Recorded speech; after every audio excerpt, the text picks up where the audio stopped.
The AP Top 25 poll just dropped, which can only mean one thing. College football is just around the corner. Hey, how's it going, everybody? I am RC Maxfield here for the Back to 12 podcast. And in today's video, we'll discuss the AP Top 25 poll, give you a full rundown of 1 through 25 and where did Texas Tech land? Where did other Big 12 schools land as well? Who got the short end of the stick in the conference? And much, much more. But if you haven't already, be sure to like the video if you want to see more Big 12 videos on the channel. And hey, while you're at it, you're down there anyway. You might as well hit that subscribe button. And I know 69% of y'all, while that might be a nice number to some, don't subscribe that watch the video. Change that. Let's get it closer to 50 and join one of the fastest growing Big 12 and Texas Tech communities here on YouTube, the Back to 12 podcast channel. All right, again, Texas Tech football, we're going to talk about that in the AP Top 25. And let's just jump right into this because I think it's super interesting to see where some of these teams landed, and we'll do just that. We're going to start at the bottom, and the reason we're going to start at the bottom is because, well, there's Texas Tech right there. You can see it. They are just outside of it with 101 votes. There's a pretty big gap between them and Iowa with 30 votes, and then you've got about a 28 vote gap between South Carolina and them. Pretty surprising considering the Red Raiders were 24th in the USA Today coaches poll, albeit if they win against Wyoming, I would assume they move up in this one. But looking at it, we'll talk about the Big 12 schools here real quick. We've got Oklahoma. They come in at 20, and then you've got kind of a clump here in the teens where you've got TCU, Kansas State as well right there at 17 and 16.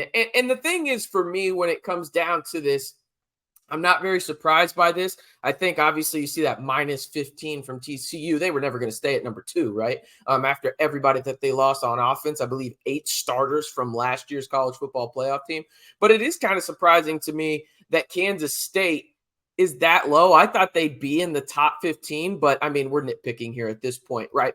There is one other team in the Big 12, currently at least, that is in the top 25, and that is the Texas Longhorns, up at 11. Again, they moved from 25 last year, where they were in the final AP poll, all the way up to number 11.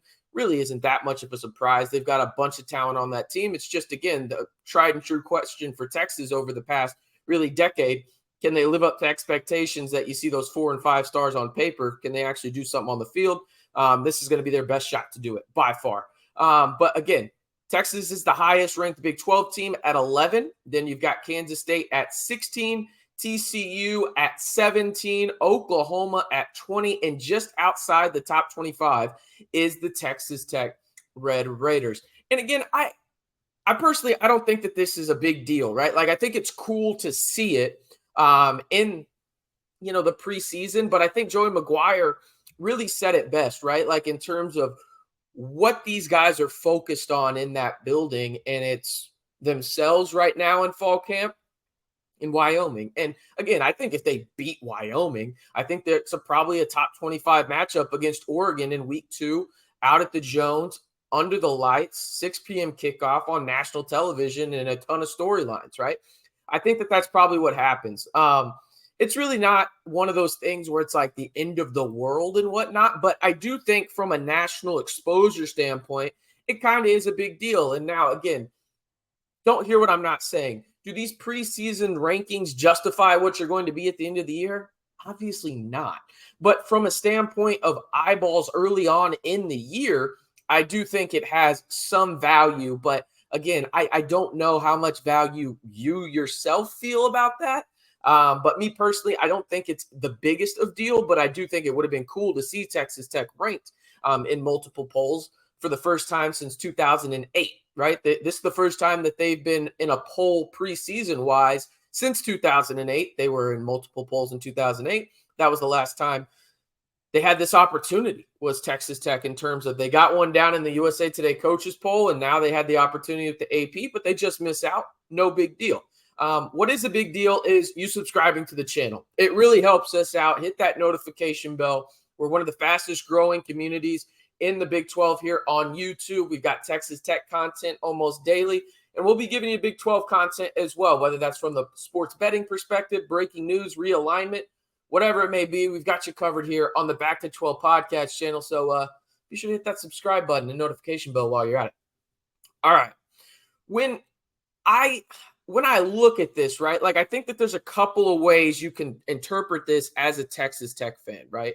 And I think that there's something to be said from the standpoint of, okay, like you're not in the AP top 25, you're in the coaches poll. But the thing is this, I think when you look at what's going on for Texas Tech, right, even to be number 26 is something. And there will be somebody in the comments from another fan base that'll probably make fun of that. But again, you have to think this is just year 2 of Joey McGuire, right? Like this is year 2 of really Texas Tech rebuilding this football program. You got to think about where Cliff Kingsbury left it and then what Matt Wells did. And again, I like both of those guys. I've had the pleasure of knowing both of them, interacting with them on multiple occasions. I got nothing bad to say about them as people. But when it comes to what they did with the Texas Tech football program, it wasn't very good, right? And they left it in a bad spot. There's a reason Matt Wells got fired halfway through the year, right? And so when you look at where Texas Tech was going, again, they had the opportunity to go one or two directions. That's really life in general, right? But this program was in a bad place in terms of really just having that fan support at an elite level, right? Like this fan base at Texas Tech desperately wanted a winner.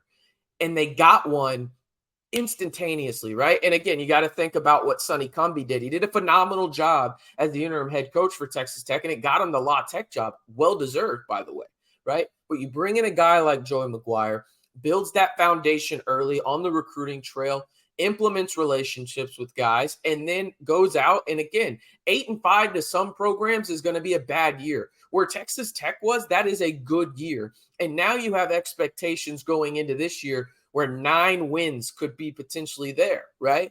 And you have that because of the foundation that Joey McGuire got to really establish early on for this program, but also the fact that there was immense buy-in. Right? You think about some of the guys that returned to Texas Tech. You got the Tony Bradfords of the world. You got the Jalen Hutchings of the world, the Malik Dunlaps, Rashad Williams.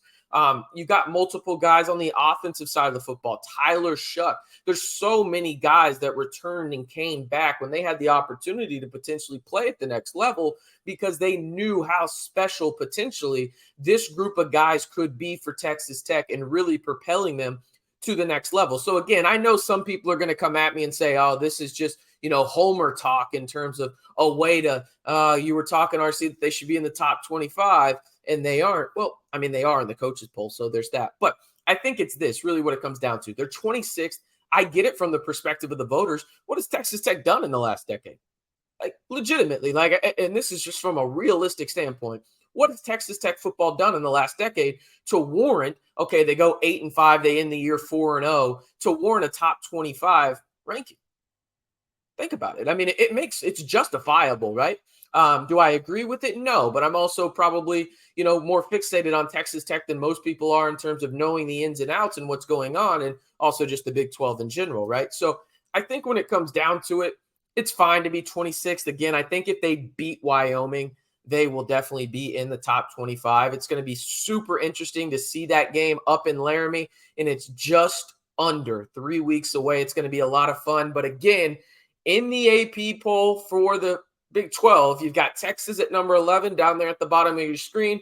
You've got Kansas State at 16, TCU at number 17, and Oklahoma, with Texas Tech being the first team out at number 26. One more reminder, if you haven't already, be sure to hit that subscribe button, hit that notification bell to stay in the know all year long on Texas Tech football, men's basketball, and really everything in the Big 12, from realignment, breaking news, sports betting.